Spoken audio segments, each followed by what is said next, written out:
Okay. So I'm going to leave this up here just so I... And it'll have nice back music so we can pretend we did this in a nice lounge. You could pretend. Okay, where are my questions? Okay. So, one of the greatest team challenges you had to overcome. Pray tell. What happened? Like I said, I had some great ones I could have possibly used until this morning. But I was thinking about on the drive over here, and it basically all still does come down to the same thing. So there is, that one is communication. Sure. Right? Currently, there's a project going on, which the major team players, I'm trying to find out what the major communication problem is, but I'm thinking it's a similar one that I've seen in a lot of cases. People don't want to be honest, right? They say, yes, I can do things. Yes, I can finish things. Yes, I can do this. Yes, I understand. But they don't. And it seems to snowball into the point where they're scared to finally come back and say, okay, look, I was wrong. I can't do it, or I was wrong. I don't understand. And they just hide it to the point where all of a sudden push comes to shove and empty hands. So why do you think that? Where does that lack of honesty stem from? I don't know, because I'm running into it more and more in quite a few different situations.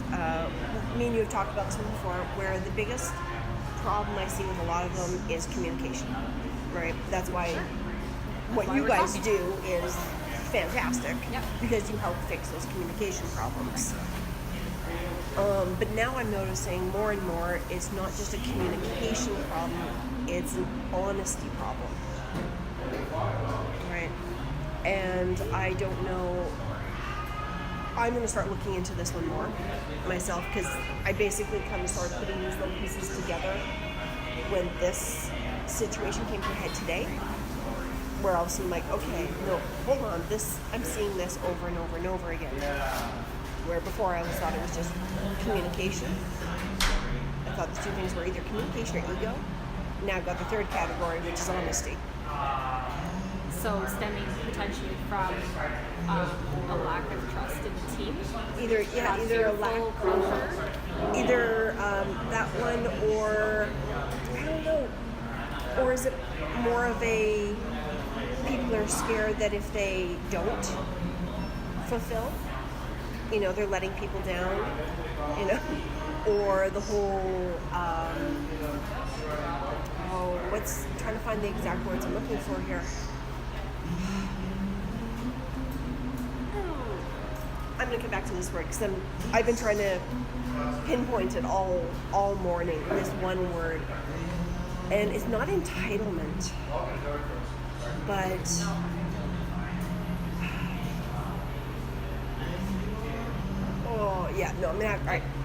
I'm going to keep thinking of that word in the background, because it's a perfect word for it. But it does. It basically comes down to the whole honesty of people not... Maybe it's accountability.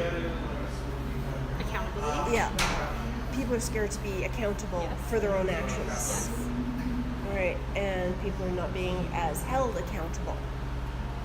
That's a big one. For their actions. So people are more, they don't want to disappoint people, so they're, oh yes, I can do this, and yes, I can do that, and yes, I understand, and yes, I'm on top of it. Lots of yes people out there. But there's no accountability behind it. So when push comes to shove, and we're, say, at a launch date, or a big milestone in a project, and everyone kind of comes up empty-handed. And people start, there should have been more communication, and there should have been, and everybody suddenly see a lot of finger pointing to, who didn't do what and who didn't do the other. When it comes down to the point of, well, if you didn't know what you were doing, you should have said something. Plain and simple. If somebody didn't give you what you needed, you should have said something. but nobody really wants to cause ripples. You know, like, let's not rock the boat. Let's start rocking boats, please. So, in your experience working with a lot of companies and turning, seeing success stories, hopefully in some of them, In some of them. some of the cases, how have you seen these issues become, solving them, overcoming them? Usually comes to one of these crunches. So there ends up becoming a big situation. I can't say I've really seen it happen before they hit a wall. Okay. Right. They hit a wall, a project suddenly slams down, or something they were working towards slams down, and it just stops, like literally hitting a wall. And everybody starts pointing the fingers, starts playing the blame game, and that's when everybody has to take a really good look at their point in the accountability. And starts taking some ownership. Yeah, of what it was and what didn't happen, right? Even to the point of it becomes a little bit more transparent. Exactly. Like, that's what it usually takes, is, unfortunately, them hitting a wall. Because there's no other options at that point. Right. You know the old phrase, once you hit rock bottom, there's nowhere to go but up. Right. Right? It's the same thing when these projects hit walls. Everybody plays the blame game, and then it's like, okay, well, are you either going to stop, trash the project, trash everything that you've done, and walk away, or start being accountable and everybody take ownership of where they went wrong and how can it be fixed from there. Right. So what do you think could be done to avoid getting to that point? Like, how can they integrate those vital pieces earlier on? The biggest ones that I've started doing with them is things have to be, it's almost like checks and balances. Right. Yep. Right? So when something is assigned to a person or a team, then one person becomes accountable for that section. None of this team accountability. Right? It doesn't work. One person has to be accountable for each And section, it has to be really clearly very clearly. indicated, You communicated, are a name beside in that charge. task. Yep. And here's your name on the project management Project, page, sheet. whatever you want to do, you are responsible for this. Yep. Even to the point of, depending on the size of the project, somebody is also accountable for each of the different sections. Right. To the point where there's finally one person who it trickles down. And each time that person has to, even if they feel mean, even if they feel rude, and that is another big thing, is I didn't want to hurt anybody's feelings. Welcome to business. This isn't personal, it's business. And if you're doing your job, your feelings aren't going to get hurt. Sounds mean. We know I'm not fluffy. And that's the way I've started trying to retrain these people that are having these problems into doing that. Is the big word is accountability and ownership. And each section, someone has to be responsible. And stop being so nice. If you're responsible for something, you keep checking up on it. I personally had the biggest problem with that one. Right? I think I had to get my own brain around that one, because you all doing the following doing the following up, because we all hear about micromanaging, right? Don't micromanage. One of my biggest ones is, if you hire somebody to do a job, you need to trust them to do the job, Right.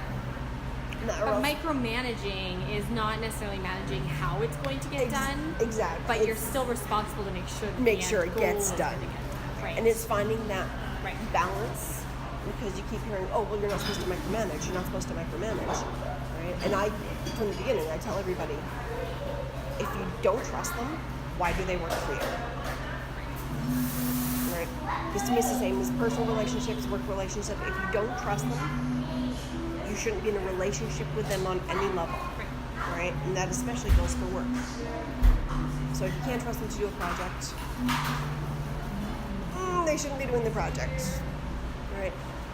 But when it's finding that fine line between managing and micromanaging, right? Where it's like, yes, if you have to lay it all down, point for point, and keep checking up on them, it starts to feel like micromanaging, but you still got to do it, right?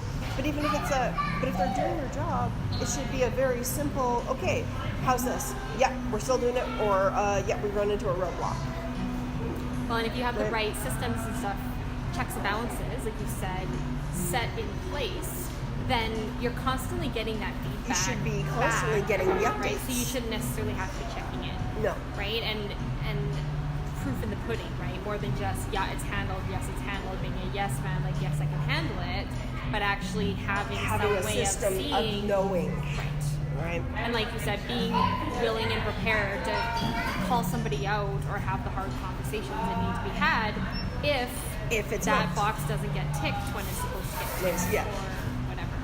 So I think that's kind of where it comes down to, is the accountability. Yeah, and the commitment and the buy-in. I think from a kind of that commitment and buy-in. Yeah. To a team and to the and to the project. Yeah. You know, I figure things don't get done for two reasons: they don't want to do it, or they can't do it. Right? Those are the only reasons why something doesn't happen. Is either they don't want to, or they can't. If they can't, that can be fixed. Right? Why can't they do it? They need the right tools. They need more resources. You can usually find a way to work around the can't do it, because also they wouldn't have been given a portion of a project if it wasn't in their wheelhouse. But you know what I mean? Like, usually when you have a business, you're not going to look at your delivery driver and say, okay, so we need a new design for this software. Yeah. Right? It's usually going to be in their wheelhouse. So I find it's usually, which comes down to your buy-in. Either they can't, or they don't. You do you, I got me, thanks. I don't know if that answered the question at all. Yeah. Okay. Yeah. I mean, what kind of things can you do to try to get it to so you don't have to hit that wall? Yeah, Right? it's basically systems and the hard conversations. So, and back to the hard conversations, I want to check in on personalities.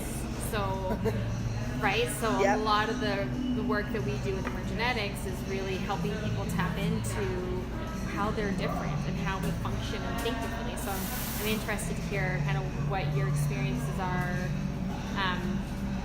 in regards to having those hard conversations or being willing to hold people accountable. How have you seen different personalities play into those? Oh. And is it important, I guess? I think when it comes to the hard conversations, when it gets to that point, Yep. it's not as I'm not gonna say it's not important, but it's not as important, because usually when it comes to hard conversations, you're down to facts. Yep. Right? This is what's happening. This is what's happened. This is what's happening because of it. This is what needs to change. Right? I find the hard conversations are more fact-based. I mean, obviously, personalities, you got to take it into account so you don't, completely steamroll someone who's fluffy. Right. Right? Or try and be all fluffy and, whatnot with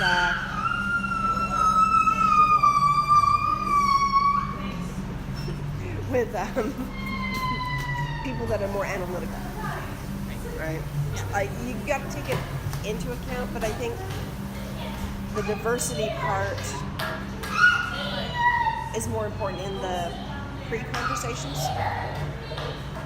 Right, when you're setting up, who's going to be in charge, who's not going to be in charge, who's got what it takes to lead a team. Right. All right. Who are the people that are just gonna put their nose to the grindstone and just get it done? Yeah. Right? So how can you leverage the strengths of the Yeah, diversity in your exactly. team? I think those aspects come more into before there's a problem. Right, when you're developing who's going to do what. When it comes to the hard conversations, I think at that point in time, it's a lot less important. Yeah. It's just important that it's done. That it's done, and it's done more factual. Right, more emotion, and that is more left out of it. I mean, you want to not be mean to the wrong people. You don't want them to cry for no reason. Well, I bring that up it's because more factual. one of the characteristics that we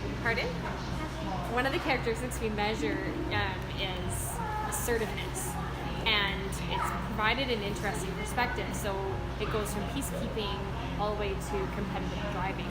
And when someone is in the first third, kind of that peacekeeping, easygoing, that's where they fall, which is where my business partners fall and my husband. They don't embrace conflict. Yeah. They will have hard conversations, but they will have them in a very Soft way. amiable, not necessarily soft, well, yes, but like a kind of a consensus building approach. They don't like to rock the boat. And then yeah. you have us Let's just over on the third assertive, competitive, driving, forceful. So there's definitely a change in energy between people. So if you have a manager that is in that first third where they're not necessarily as comfortable, I think what I hear you saying is it doesn't matter where you fall, it's still having the processes and checks and balances in place and being able to leverage their strengths. So, you know, you and I can go and have those hard conversations all day long and be very, very comfortable in that. But I have worked with a team that had a very first, third assertive general manager, and over the course of 15 years, created an organization that was very much avoided conflict. Very and soft. the lack of accountability that was in that team the organization was astounding. And at the end of the day, the general manager was 3 years out from retirement. He wasn't interested in, I gave him all the data, all the information, all the everything was falling through the cracks. And at that point in time, they don't care. They don't care. But I don't think that you can have very, very effective first, third, assertive leaders with the right support, the right understanding, and the right processes in place, so that they still have to do it. Yeah, They're they can just still gonna- make the hard calls, but when the process is there, they're like, okay, we've reached this point now. Right. And they're going to do it in their own style. Yeah. Right? Yeah, I don't think, correct me if I'm wrong, I don't hear you saying you don't have to necessarily go in like a bull in a china shop the way some might. So it's not that you'd have to necessarily have that hard conversation a certain way, but the conversation has to be had. It has to be had, and like I said, when it comes to the hard conversations, I find it's better if you just deal with facts. Exactly. Absolutely. You know, when you're doing the other ones, you can deal more with, okay, you know what, you've got this kind of, right, I'm going to use the word vibe, right, you got this kind of thing going on and this kind of thing going on. I think, you know, you'd be best placed here, and you want to put people on teams that aren't going to, you know, rub each other like sandpaper, and right. So that kind of goes into my next question about diversity is really, you know, science proves that it's a key contributor in a really great culture. Being a really productive team is having that. You've got to have the a lot of mixes. diversity in your team. So how have you dealt with or seen great diversity of personalities and thinking styles in a team, and how can they best be leveraged for success? And not have it just cause like oil and I've seen it on both sides. I've seen it go complete chaos, and I've seen it work extremely well. The ones that I've seen work extremely well are the ones, especially where the leader can figure out the difference between, I like to call it quirks and faults.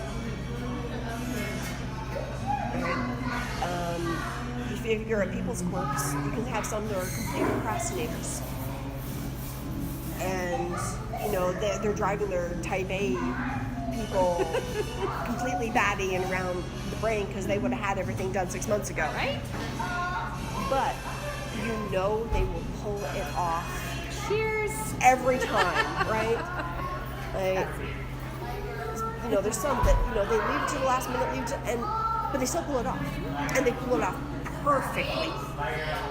Right. The other people can be going absolutely mad.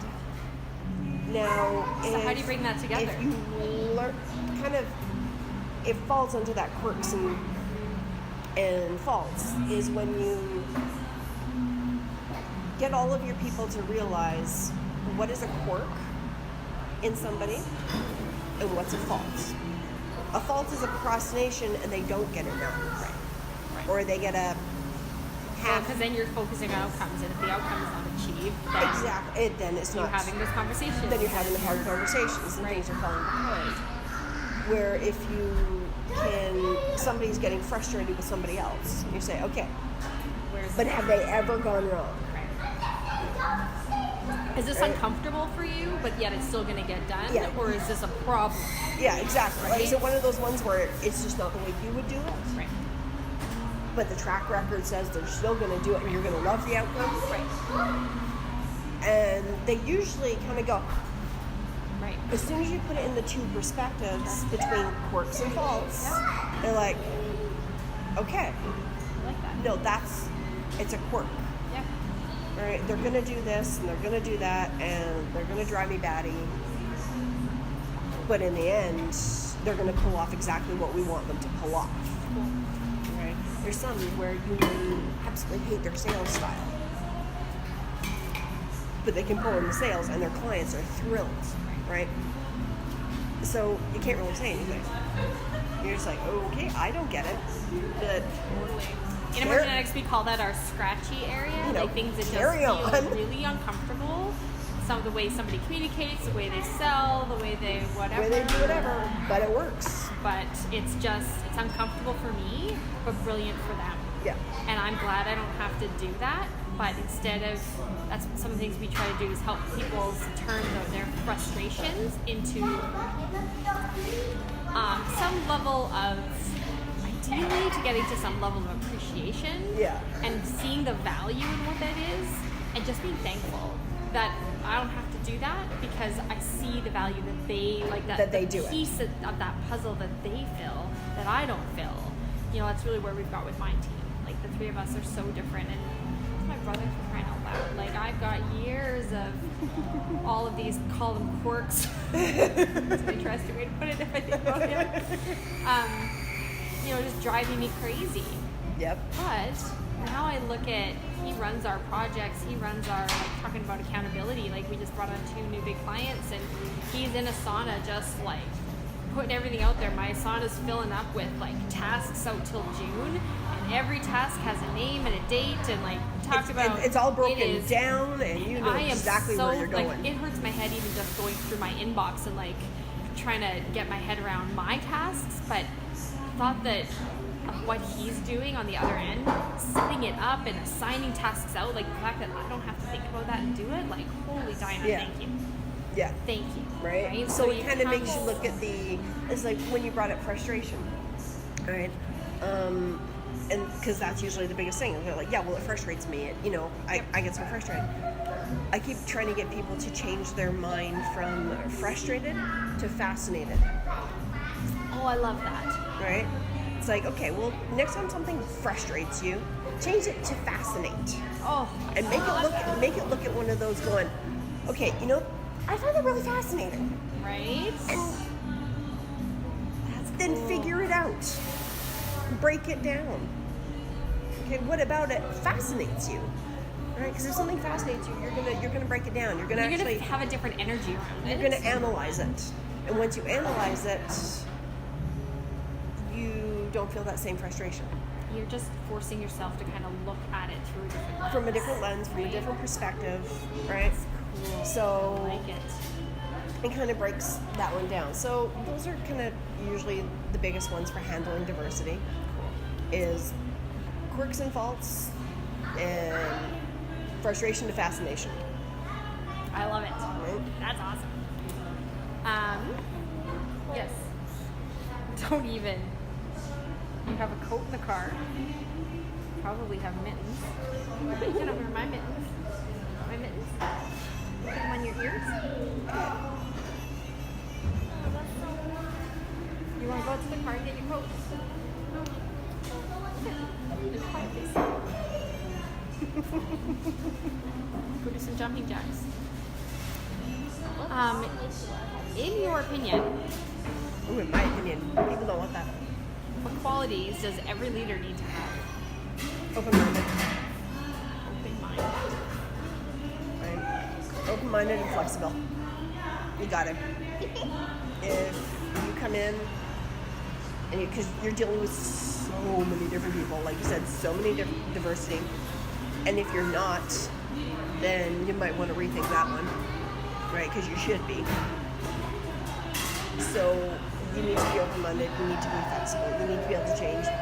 We've talked before how the biggest kill words for businesses, that's always the way it's been done, right?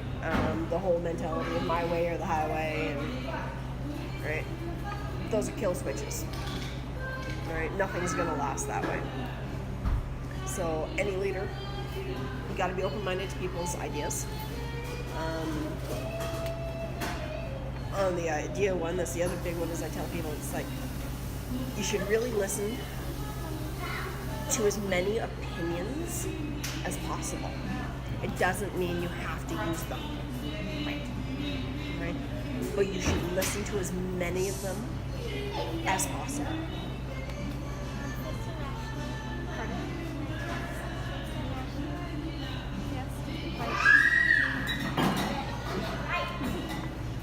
Right. So talk a bit more about flexible. Flexible is things aren't always going to work the way you want them to. Or you initially thought they Right, would. or things evolve. Right, projects evolve, plans evolve. If you set something in stone as a leader and your people don't think there's any way to move around it or change something if something isn't going to work, you're going to get apathy and atrophy. Right? Because no one will want to come up and say, okay, I know we've been doing it this way, but I'm thinking if we just kind of zig when we were planning on zagging, this could happen. Right? If you're not flexible and your team's going to know you're not flexible, nobody's going to come to you with ideas. No one's going to come to you with the suggestions. When you do run into a problem, you're just going to have a room full of crickets. Which kind of circles back to the very first thing we talked about around the lack of honesty in teams. Yep. Right.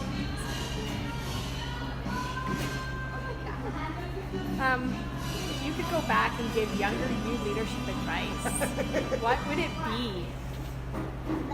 Listen to yourself. Trust yourself. Trust yourself. Yeah. That would probably be my biggest one. Because every time I got more worried about what other people were thinking, other people's ideas, this is the way it's always been done, things went wrong. Right? When I finally just went, okay, I know what I do. I'm good at what I do, and trusted myself to do it. Strangely enough, things started working better. I saw that at the ropes course, well, I still do. When we started the ropes course, we were working with kids. And then we started having the odd company come out, and we did a big pivot, and I've been really focusing on businesses ever since. But we still do a lot of work with kids, and it never ceases to amaze me, whether it's kids or university students, up to corporate groups, like very, very smart professionals that will come out. And the younger they are, the better they do. Yep. And I always think, They're willing to try. they're willing to try, yeah. And it's like the older we get, the more of that self-doubt and that worrying about other people and all that other stuff that starts to You spend more time trying to not make mistakes than worrying about. There's no problem with mistakes. There's none. Zero problem with mistakes. As long as you learn something from them. something doesn't go right, okay, fine, it doesn't go right. Why? How often do you think that is truly a guiding force in a team? That ability to, how often do you think teams actually have cultures where it's truly okay to make mistakes? I haven't seen one yet.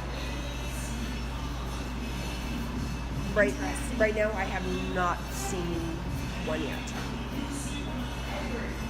There is always that. I was gonna say, overlaying, but it's there. It's prominent even. You don't make mistakes. But You yet, don't if we ask just leaders try. Yeah. if they think that they have a culture where it's okay for their team members to make mistakes. I haven't seen it yet, not once. And the lower you are on the totem pole,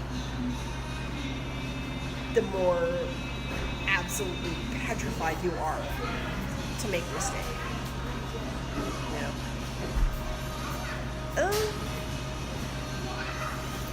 No, actually it's all the way up. So why do you think that's the case? I think for as long as I've seen businesses and anything, you don't get any credit for trying. Right? You don't. Not even in school. I think possibly even kindergarten.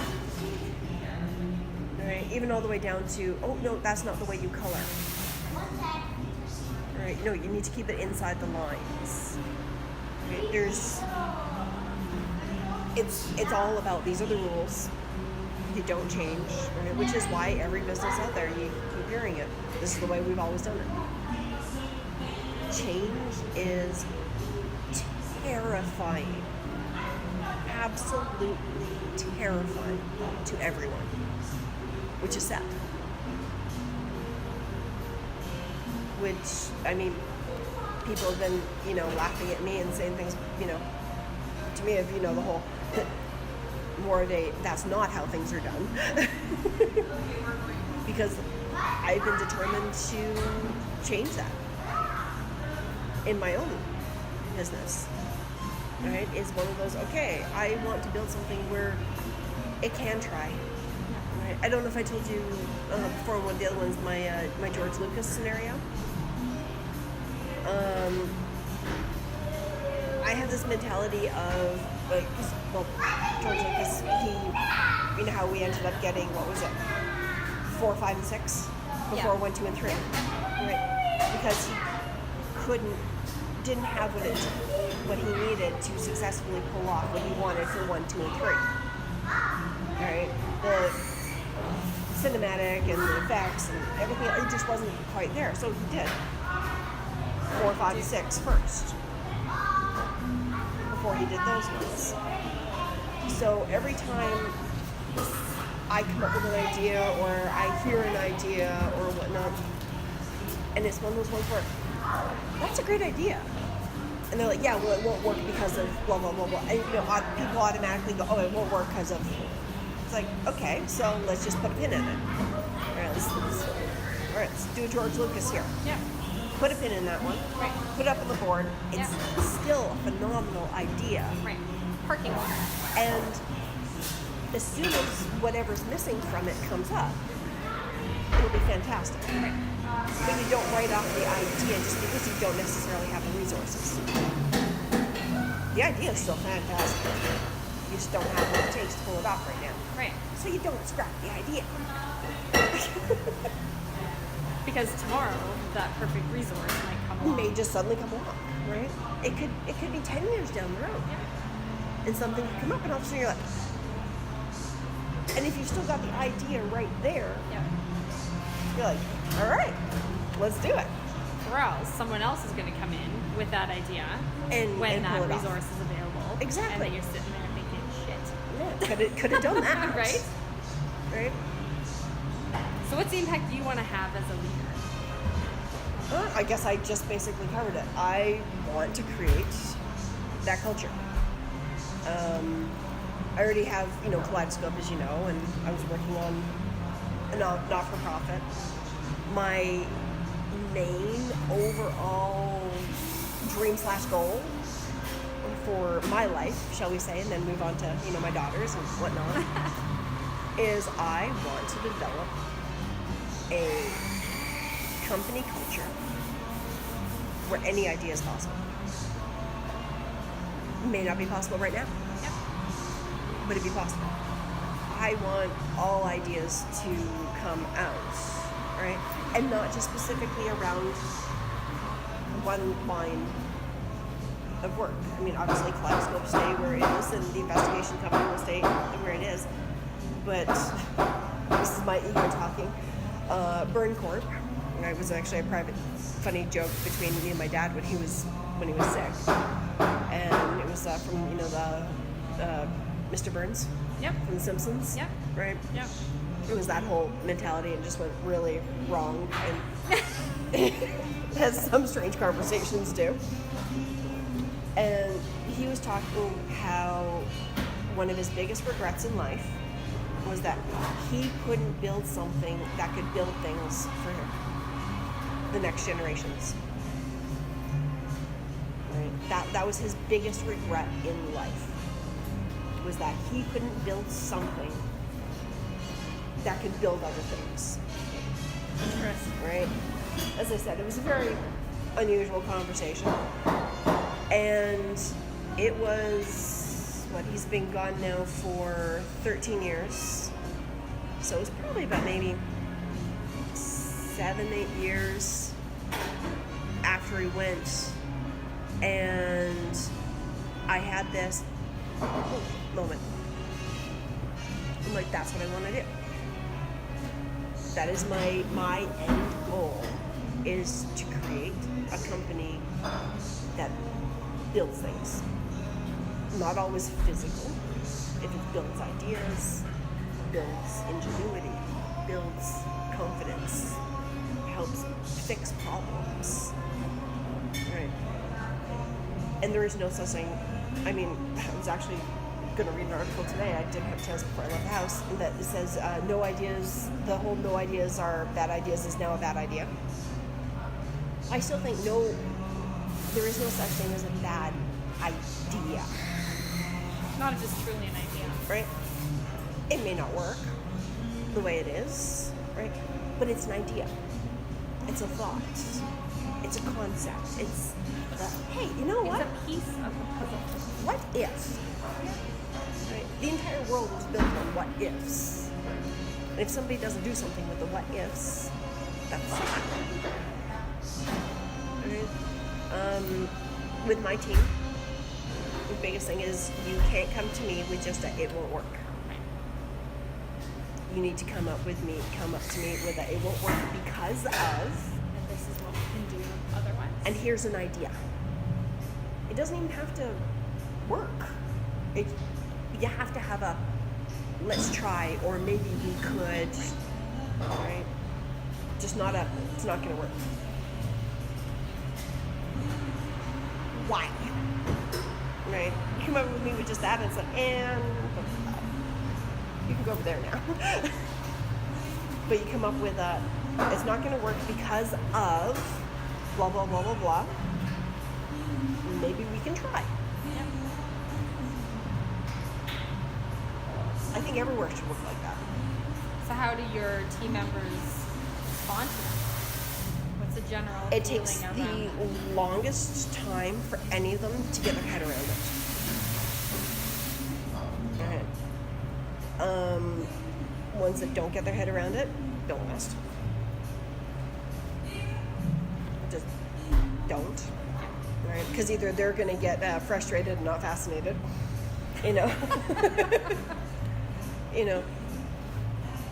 or like it just doesn't. But once they finally start to, it's crazy the amount of ideas that just start coming out of people as soon as they know they can throw it out, or if they want to try something. I love hearing those words. Look, people come up and say, you know what, I want to try something. All right, what are we doing? Let's talk and walk. Yep. Right? Yep. What do you want to try? Yeah. You know, why do you want to try it? We'll give you this idea. All right, what do you need? Who do you think you're going to need? Right?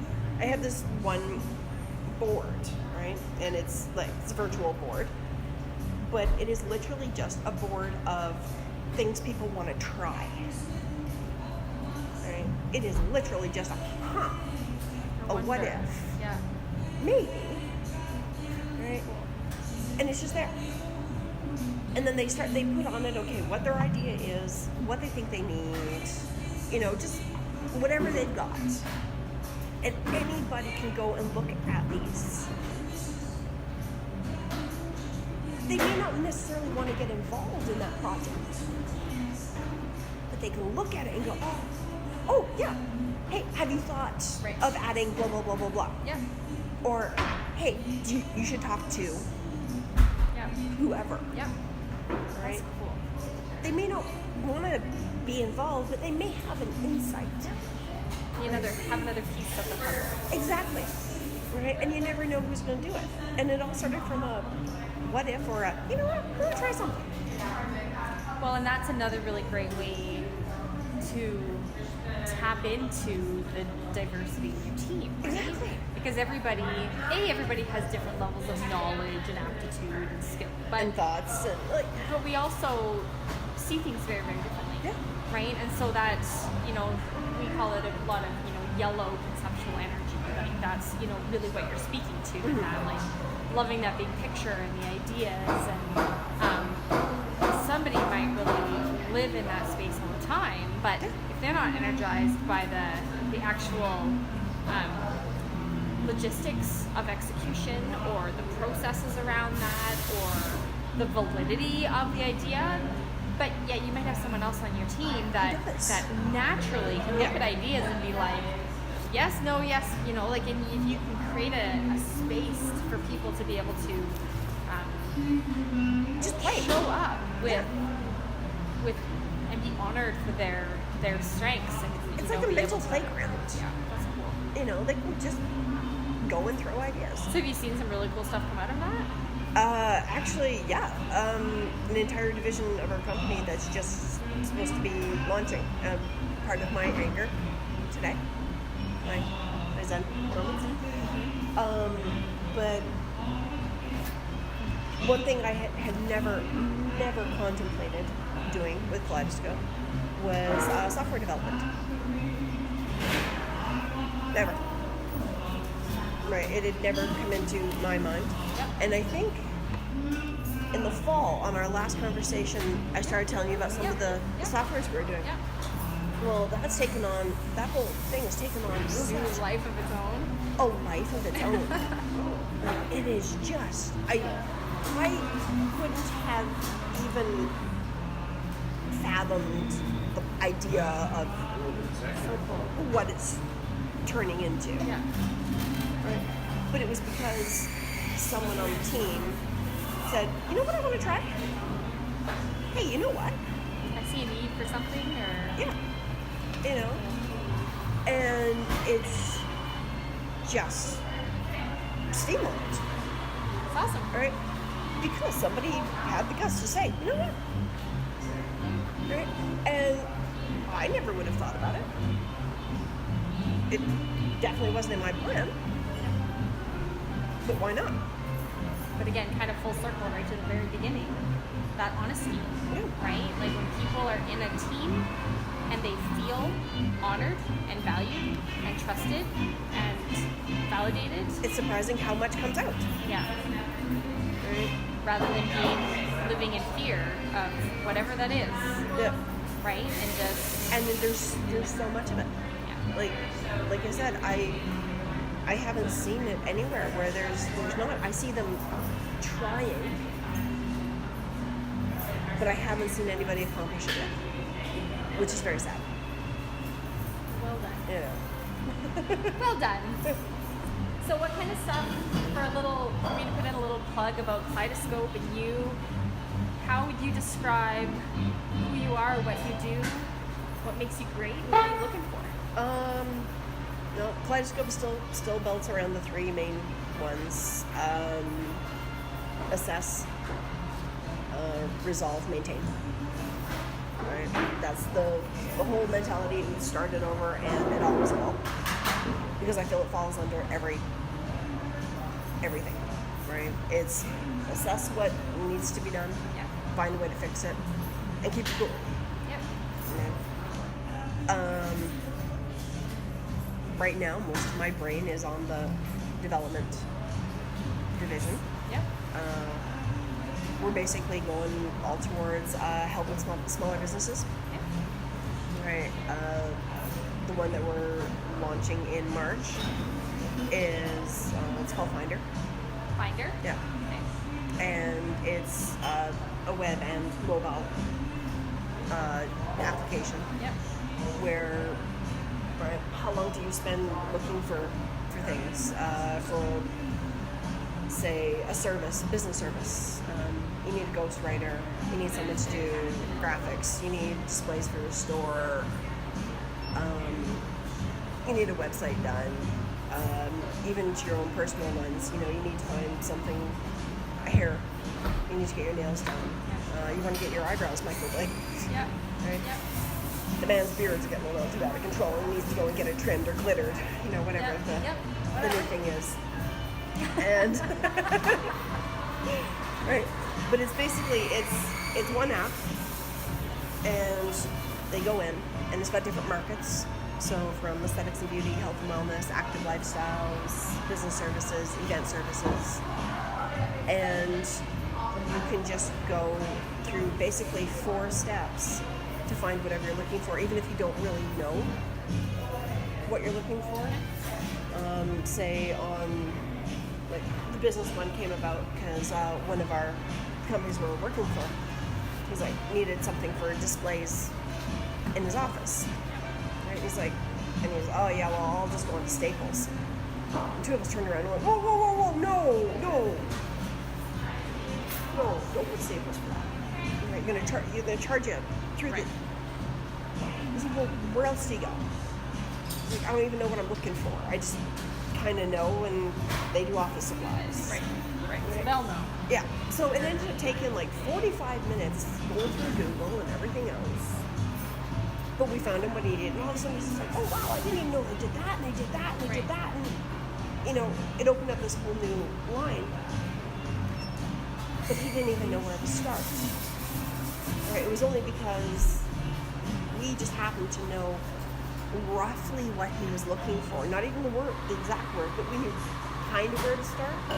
We could start searching. And it was the same thing. Right? So on this case, he would have just gone in. It's like, okay, go into business services. I'm looking for something for displays. And then it breaks it down further. Are you looking for standing displays, flags, posters, printed, acrylic, hanging? Oh, yeah, that kind. Right, that sounds right. And then it goes to the next one. Okay, are you looking for clear... Questions that he wouldn't have even thought about. Yeah, wooden, all these different tags, and those ones you click as many of them as possible. It was like, here's your top picks. And there's a list of businesses that all do exactly that. Right? And you just click onto that one, it brings you to it. Like you guys. Communication issues. Right? Team building. That's the problem with SEO with us, right? It's like, what are people actually, when somebody sits down at the computer to search, exactly. My team is frustrating me, or I'm having more turnover than I should, or what are we I just brought on a whole looking bunch for? new, right? They type in team building and they get friggin' speeders, and right? I don't want to be under the team building realm. But I mean, even if they did go team building, right? It'd be like team building. Okay, and then you look, and it's just like, okay, communication issues, or turnover, or right? They would narrow it down, so they're not going to get speeders, right? If they're having high turnover, right? Or if they're having or if they're looking for just team building social event, exactly. Right? Just looking for something fun, right? Like with something. Then they can do it that escape way. room, or and then when help. they get down to the tags on the last one, then they've got the real stuff. That's when they're just like, okay, I've got turnover, I've got you like, know, oh, there is a company that communication. can, There's, and all of a sudden they're really narrowing it down, and then boom, you know, you guys turned up. Right? So that one turned up, but that one was free. Quite a few of our smaller businesses where they can't compete on an advertising level with the big dogs. Right? They, you know, it's like, say salons. You know, you're looking for a spa service. It's only the big ones that are going to come up on the first couple pages, right? The ones with multiple locations, the multi-million-dollar places, they got the budgets for it. Yeah. Right. Where they might kind of do what you're doing, maybe not, but somebody else does exactly what you're doing, but they're a home-based business. You know, where if you're looking through the exact, all of a sudden they're going to come up just as high as anybody else because you can't pay for higher placements. Right? You're literally being placed by what you do. Right? Not how much you're spending on advertising. Right? So it was basically to level the advertising playing field. Was how that one started. Cool. So what else can I put in this to say about you, for you, that would add just really great value for you? What would you like me to put out there? Who are you looking to talk to? Who do you need to talk to? How can people help you? We would like to try and find people before they hit rock bottom.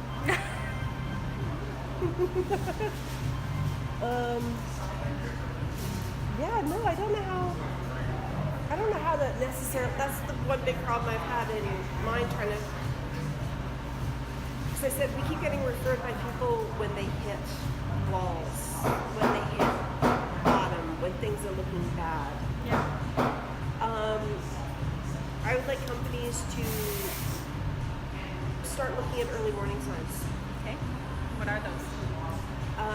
Turnover, delays on projects, lack of morale. Those are usually the biggest signs that there's problems. Right? And I would love companies to start paying attention to the warning signs faster And being willing to act on and them. look for help. Because at that point in time, the problems are easier to solve Yeah. and they cost a lot less money. Right. And as I've said, you know, I was talking before, there's unfortunately more than half of the companies that come to me, I have to tell them there's nothing we can do. Because they've waited so long, you know, they don't have the resources to fix it. Because if you wait too long, it costs so much more to fix. Well, and they've already spent. They've They're usually just putting lost away the good money over bleeding bad. resources Yeah, in thinking they can fix it themselves. they can fix it themselves, or because they've ignored it for too long. So yeah, no. Yeah, I would like companies. I don't know how to. The wording part, because I do. The biggest thing is when they start seeing the warning signs, start looking for help first. So how do they eventually find you when they get to that point where they're totally screwed? It's usually, How does that happen? It's always been by referral. I haven't had anybody come to us yet that wasn't by referral. We are starting to get more that are on the startup level, but I'm not a big fan of startup.